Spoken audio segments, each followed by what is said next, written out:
A'udzu billahi minasy syaithanir rajim. Bismillahirrahmanirrahim. Bahan kumaha Allah teh ternyata hese. Hayang pasrah sapasrah na kumaha Allah hese urang deuk na ngarasula abay ulah-ulah pasrah na naon ni pasrah urusan rizki bae. Kadang-kadang urang teh can bisa sakieu ge urang ngaji bae tapi teu daek bisa komo nu teu ngaji paingan hararedang bae hararedang bae jelema nu kurang pasrah teh eueuh ketenangan mantak hati ma'asom istimewa di zamanna anjeunna jadi panutan kabeh ngadengkeun ujangan anjeunna ngaca karena ucap jeung tingkah lantarannya nama geus bisa pasrah ka Gusti Allah. Bahasa pasrah teh bahasa urang, bahasa kita mah tawakal. Kita bisa bae urang ngomong tawakal tapi praktekna hese. Tawakal teh praktekna ya Allah ya Rabb. Sakigi urang ngaji bae sakubata di komun teu ngaji. Sadegeun tingkatanna aya 3. Hiji tawakal jang urang. Naik saetik sholihin wali taslim. Naik deui ka luhur tafwid. Eta urang bisa ngomongna doang. Jadi hese jasa praktek. Ditanya Ki Hatim Asom, ieu bisa tenang ki hirup banguna eueuh masalah boga rahasia naon ceknyana boga rahasia sadar 4 perkara. Hiji boga kasadaran bahwa rizki nukula wajin tingku kumaha ge moal ku batur. Lamun nukula mah nukula bae kajeun di kota, di kampung, di gunung. Tetep bae nukula mah nukula bae. Geus lamun eta rezeki geus diatur ku Gusti Allah nukula moal ku batur, atuh kula mah tenang ceukna. Eta urang ngomong mah ngeunaheun kan ya. Heuh bangunna ngeunaheun biasa. Tapi eta praktekna isuk-isuk keneh waduh asana ku batur ya. Asana ieu aduh lamun teu giat asana ieu tah eta tah urang nah eta nu mantap ge tapi haran kok kotok asana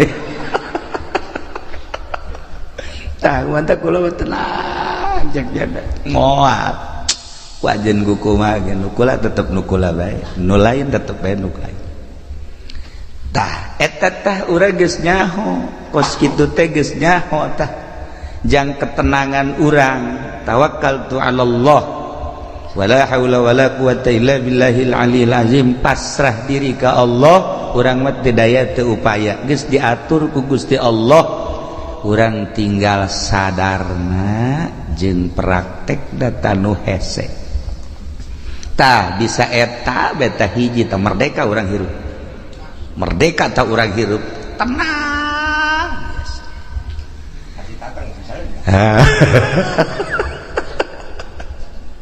modalan ku urang puluhan juta ratusan juta lai urang eueuh bagianana lain nambahan dan hutang tadi modalan ku urang aya di bagian urang mah araraya bae contoh geus ambalaya tah tinggal kasadaranana nu encan aya di urang neangan ilmu sadar ieu lah nu hese jang nyadarkeun diri urang supaya urang bener-bener tawakkaltu ala Allah. Ya Allah, tayatalah Hatim Asom hebat. Ditanya di nomor kedua tino opat non, nomor kedua tino opat sadar bahwa perbuatan-perbuatan amal-amal nu dititah ku Allah moal bisa digantian ku batur. Kulantaran teu bisa digantian ku batur, kula mah wayah beramal mah beramal ku wajib ku kumaha ge sebab ieu mah bagian kula. Moal kaganggu wayah maca Quran, wayah maca sholawat, wayah tahajud, wayah sholat duha, homo eta mah sholat anu 5 waktu mah, kemudian puasa kewajiban haji, pokona moal bisa diganggu sebab amal perbuatan teu bisa digantian ku batur. Kurang mah ya kurang. Sholat duha bae sholat duha ulah-ulah 8 rakaat 4 rakaat baheula. 2 aya bae tanu ngajak bisnis. Tuh ngaji seuri bae. Eleh taku bisnis tah. Ji, ieu urang berangkat ye, non. Lantaran waduh, ieu mah gede ieu keuntunganana ieu. Coba deuk sholat duha teh jadi. Teu bisa digantian teh padahal mah salat duha tah tungtung nama bisnis ngajejas salat duha teu tah eta urang teu bisa tah istiqomah badak cek Hatim Asom iya tuh kula mah wayah beramal sebab ieu teu bisa digantian ku nu sejen cekeun ayo bae ya Allah ya Rabbi da mentak ayalah nyana ngabogaan hizib hatim. Iyalah kaistiqomahan kula cekna sebab yakin amal teu bisa digantian ku batur salila hirup kula moal lila hirup di alam dunia rugi lamun kula haju ninggalkeun beramal. Masya Allah. Ieu jang kelas biasa ieu mah sebenarnya. Ieu mah jang kelas urang Pasir Gadung. Jang kelas Pasir Gadung ieu mah ya. Kelas biasa-biasa. Ya Allah ya Rabbi taraweh bage urang mah eueuh tidalan taraweh 10 menit selesai di mana eta Pasir Gadung 10 menit selesai malah mah aya memeh Isa taraweh na memeh Isa itu na batur taraweh urang mah ngarokok goblok teh coba tah ieu beramal teh urang lalawara aja dipigawe ku dipagaweuna cantang tu jadi amal ya Allah ya Rabbi tah ieu nu kadua katilu naon nu katilu sadar bahwa maut eta bakal datang jeung datangna teh ngadadak henteu pernah aya surat heula kepada yang terhormat Lurah Miskar seminggu yang akan datang engkau akan dicabut kan ngeunaheun kos kitu mah tah atuh henteu Lurah Miskarna keur di showroom paeh yes. Urang ngadenge nu maot di masjid keur sujud senang urang nu maot keur tahlil senang urang nu maot keur maca Quran masyaallah maot keur ibadah zikir ya Allah ya Rabb maot keur itikaf masyaallah pan ieu mah keur di hotel masyaallah di anu osok mandi aya uapan teh naon taruh misal ngaranna belas deuri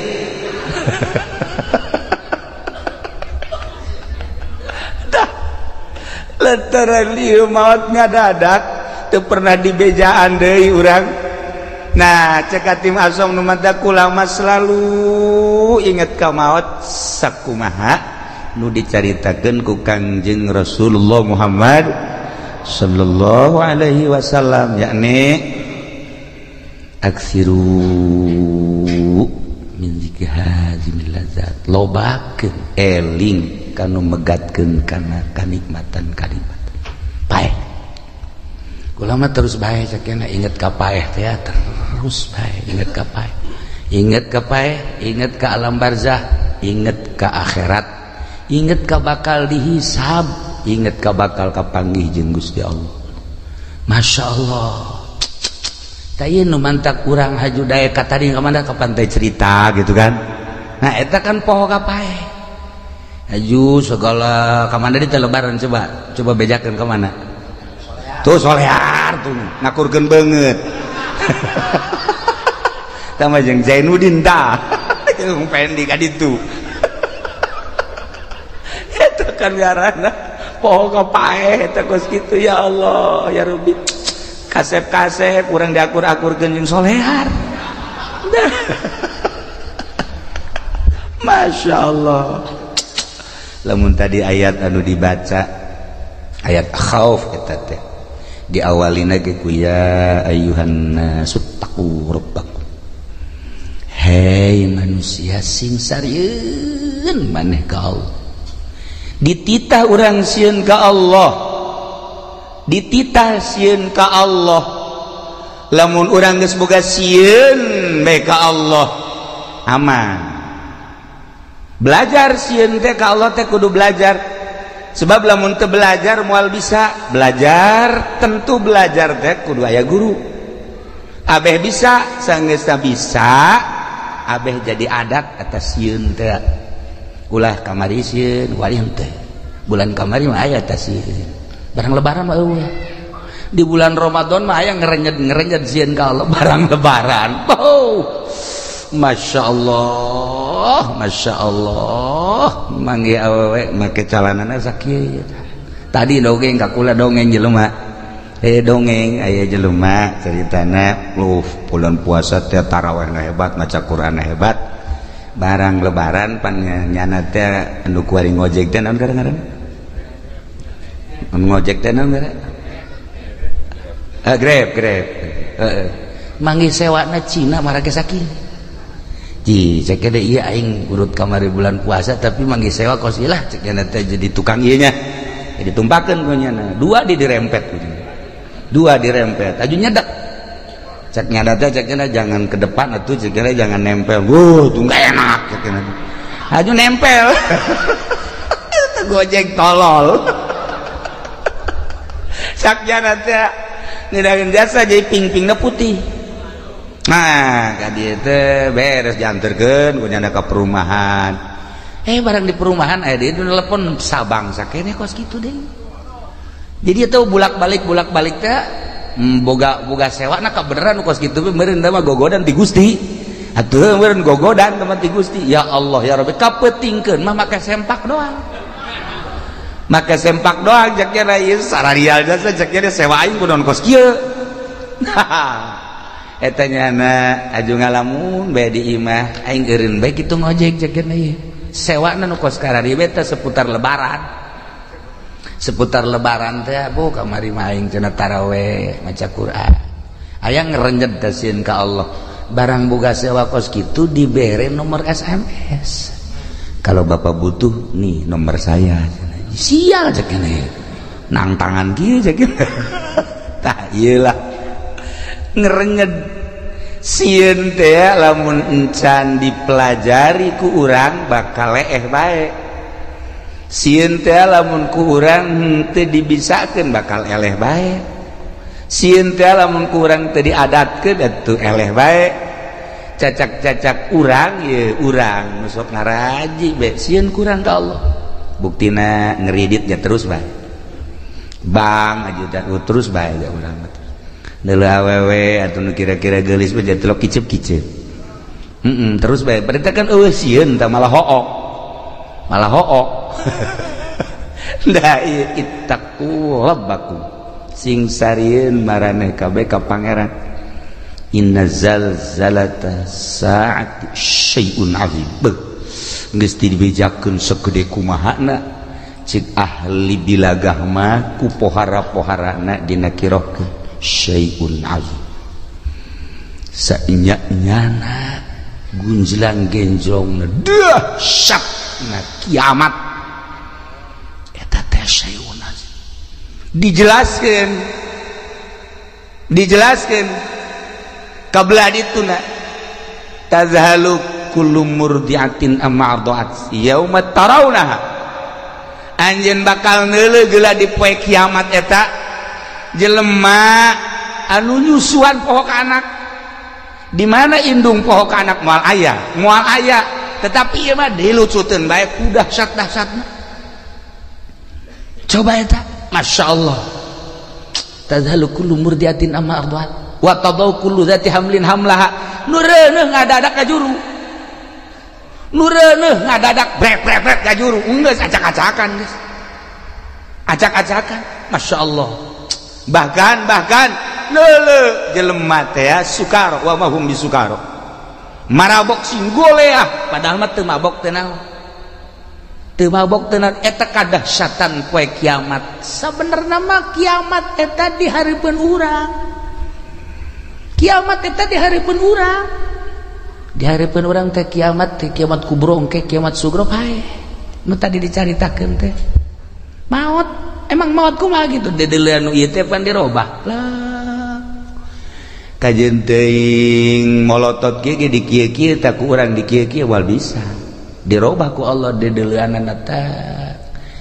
Misalna urang misar maot teh misalnya molotot nyana tah neuleuh nu kamari ngabonceng si Mbak teh araya tadi dinya kadeuleuh. Oh iya cak urang misar teh ngajurus ka neraka jahanam kadeuleuh. Tah nu kamari teh ngabohong teh kadeuleuh, nu kamari teh nipu teh kadeuleuh, nu kamari naon deui urang misar coba sebutan buat kadareuleuh tah. Amal-amal urang anu bakal ngadorong urang ka neraka, amal urang nu bakal ngadorong ka sorga eta teh dibuktikan eta teh lain teh dahsyat syai'un azim. Inna zalzalatas saati syai'un azim. Masyaallah ya Rabb. Ditungtungna nu mentak awalna ge tadi teh walakinnallaha dan ya ayyuhan nasu taqu rabbakum horenganan walakinna azaballahi syadid, siksa Allah wahar. Sakira-kira urang dideuleukeun ka siksa Allah setik bae cara neuleuhna Kangjeng Nabi moal bisa seri-seri acan sa Kangjeng Nabi niscaya maneh careurik bae. Tapi urang mah pan ieu tenang-tenang bae nya, urang mah kalem-kalem bae biasa bae. Deres nu ngora keneh mah ieu nu geus karolot ge biasa bae. Nu geus karolot malah main HP, boga HP na ge 3 pan, moga HP na ge 3 tenang da suka kamar teh lain nasbeh ngeuleuhan WA-an.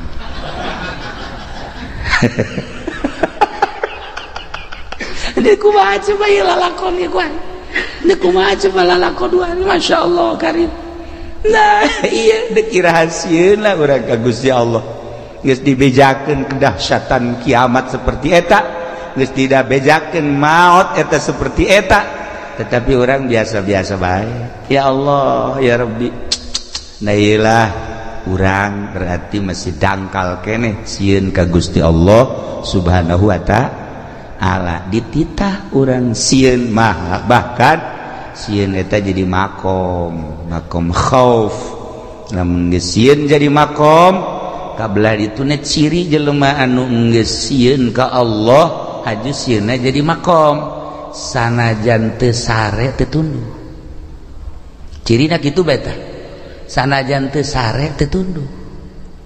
Sare sapoe-sapoe teh ngan sajam atawa 2 jam tapi burinyas. Tah eta jelema nu sieun ka Allah. Sok geura jelema ditangkep bae polsek sapoe-sapoe teu hees cenah. Teu hees. Teu sieun eta jana teu sare jana. Lantaran boga kasieun, dahar teu geunah, nginum teu geunah, lantaran ditangkep teu daekeun sare. Urang ngahareupan siksa nu sakitu dahsyatna. Lamun nyaritakeun siksa ulah jauh-jauh di Bukhari, bae di Bukhari kabari kula gaji Bukhari. Saeutik we heulanan kesang. Ieu mah bab kesang bae tadina kitab Bukhari. Aya jelema engke di akhirat kesangna ngan datang ka sakengkeongan amalna nu gorengna datang ka dinya leres. Aya nu datang ka dengkul masih kuku cuprakan keneh. Aya nu kesang teh datang ka cangkeng masih bisa ngap-ngapan. Aya nu kesang teh datang ka beuheung masih keneh bisa kikieuan. Aya nu kesang teh datang ka irung. Aya kesang liput teh kumaha coba ieu? bab kesang beulanan bab kesang di akhirat ngerendeng jeung jelema nu bagus kesang kesang itu henteu bisa kieu kesang urang teh ya haju leeh ka dieu henteu nyana bae nah ieu urang bab kesang bae encam bab nanaon beuh masyaallah asara urang pasar Gadung moal meureun datang ka irungnya mudah-mudahannya paling datang ka dieu doang ya datang kaliput luar misar mah 1 meter tuh luhur cenah ta ieu bab kesang bae ge urang mantak tadi walakin azaballahi syadid supaya sieun ulah bab dipanggang ulah bab dikulub ulah bab ngerecek ulah bab ngagolak bab kesang encan dikanarakakeun masih kena di mahsyar geus model kos kitu bab kesang walakin azaballahi syadid ya Allah lain lalagaan ya nah iyalah hati masoma hebat jasa nya nama lantaran nu tadi teh eta hiji rezeki aing moal ku batur ieu tuh tenang nomor kedua amal teu bisa digantian ku batur atuh aing mah beramal bae jamal kebel di alam dunia nomor katilu paeh anu ngabejaan yakni paeh teh ngadadak ih atuh aing mah terus bae inget ka paeh urang ningali almarhumah di dieu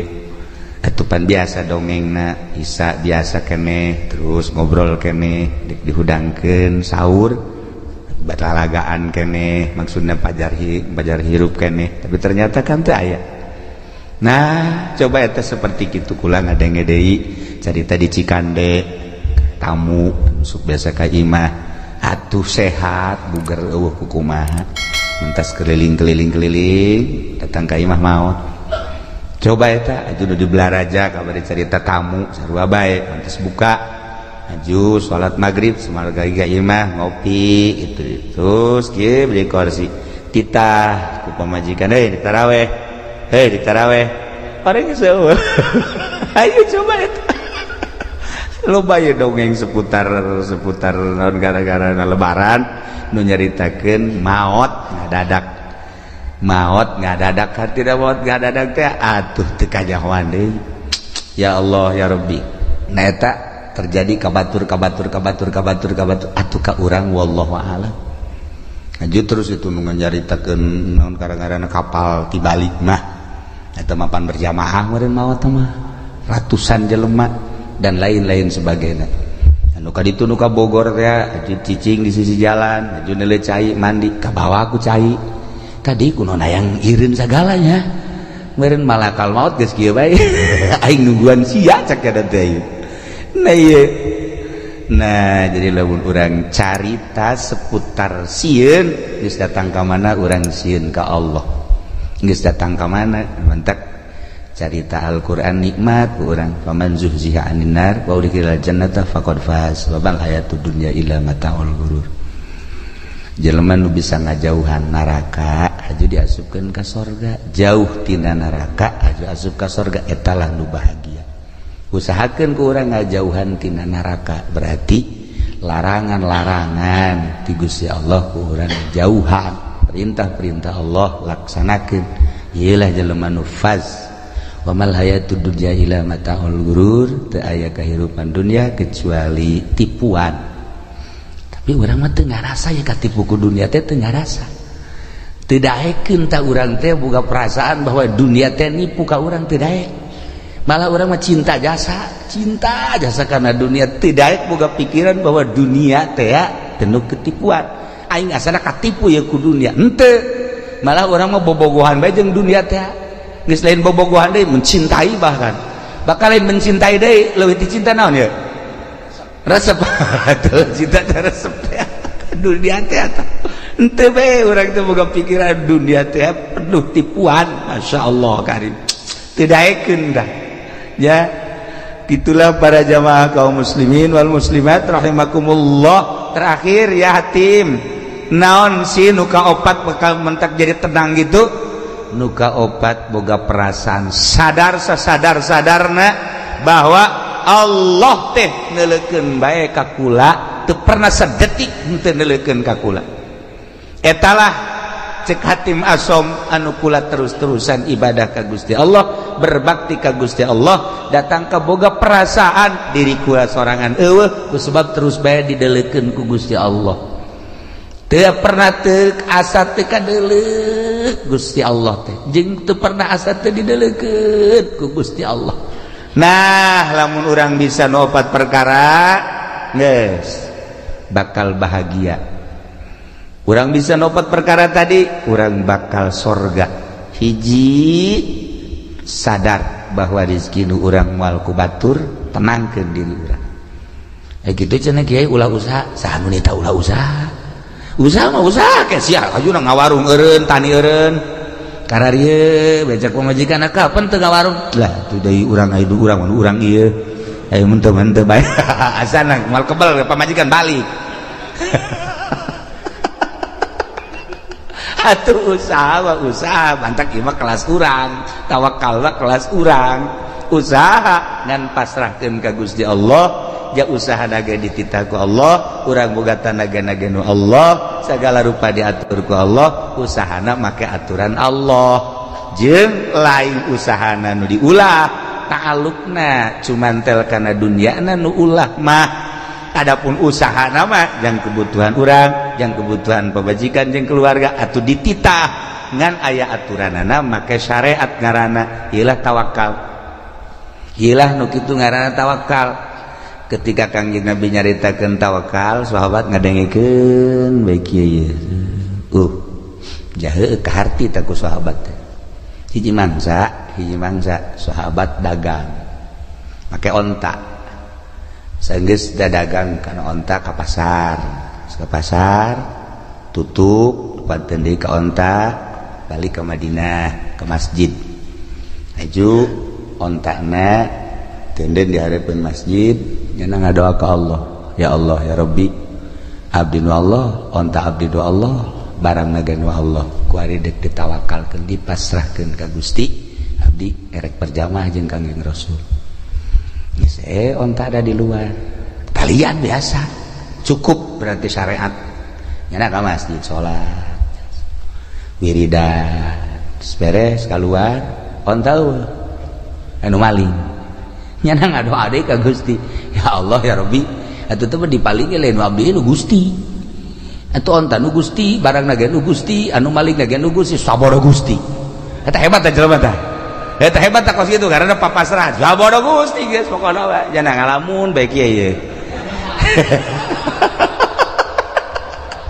Leh cek eta. Tu sagala ke nu Gusti sabodo Gusti bae cek eta. Leh. Geus, ye bae nyanang. Saya setengah jam mah beureunan.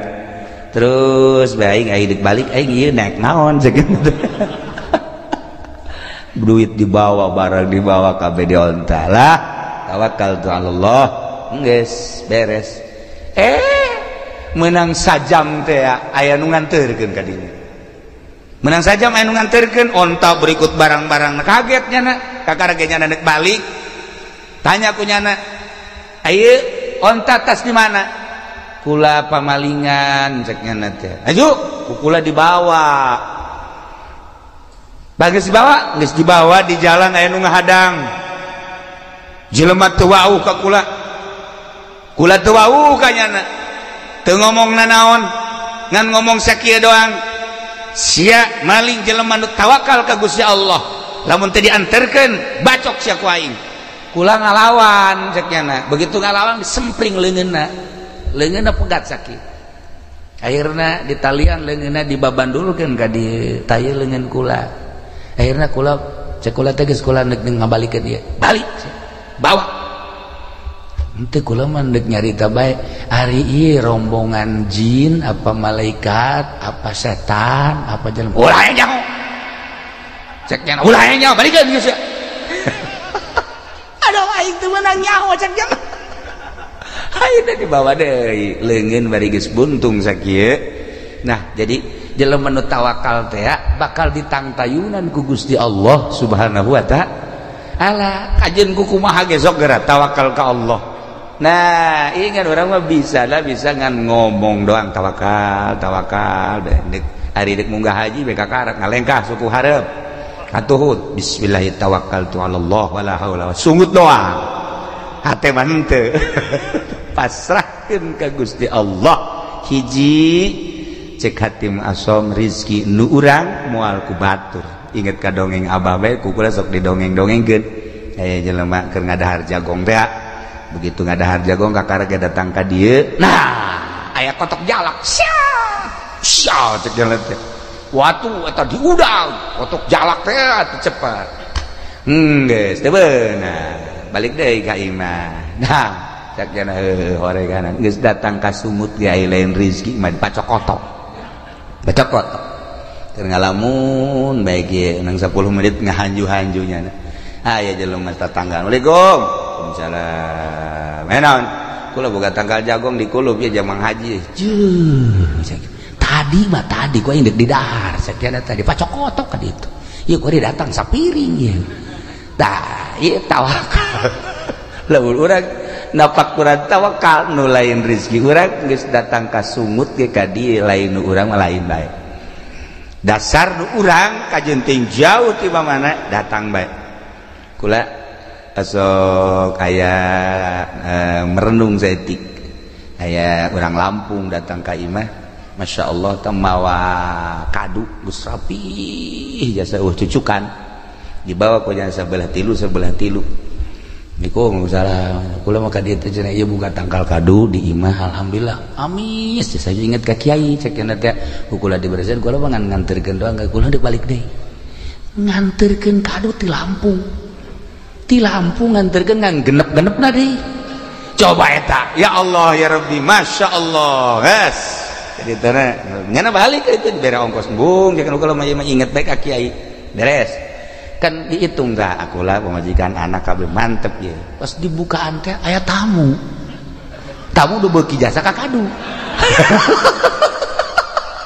modal Ki Azizi gitulah tamuna maksudna babaturan deket jasa aja ye jadi keur buka kadu Masya Allah ka hobi kula je cekula teh anak pemajikan ge sebenarnya henteu milu nimbrung sa mobil atuh eta panti Lampung ka dieu maksudna mah jang kula jeung keluarga nah nyana datang sa mobil kula ngan ka bagian 2 nyamplung nyana bae dulu loba mah bener aja ku ngeunah amat cenah ngeunah amat ngeunah tolol sia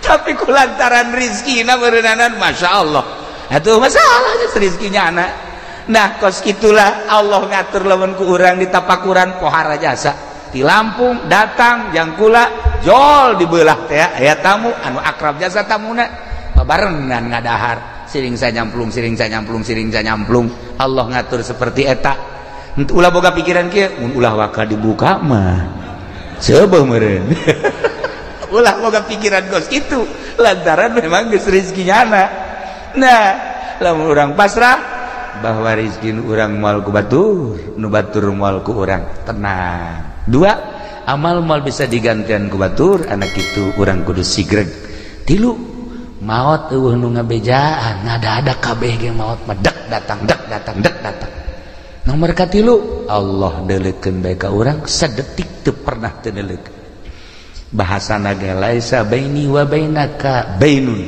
antara anjeun jeung kaula cek Allah eueuh antara lantaran bi takumu ku ayana kaula ku kaula maneh jumeneng wabi ku ayana kaula anjeun teh hirup dihirupkeun ku kaula diatur ku kaula laisa baini wa bainaka bainun antara kula jeung anjeun ceuk Allah eueuh masa eueuh antara ngan anjeunna nu boloon ceuk Gusti Allah kunaon atuh teu boga perasaan deukeut padahal wa nahnu aqrabu ilaihi min hablil warid terjemahanana ana aqrabu min nafsika wa ana aqrabu min nutkika wa ana aqrabu min hablil warid kaula leuwih deukeut tibatan diri anjeun kaula leuwih deukeut tibatan omongan anjeun kaula leuwih deukeut tibatan hablil warid kunaon atuh maneh ngarasa jauh kanyahoan jauhna kok make jeung ngarumpak kana sagala rupa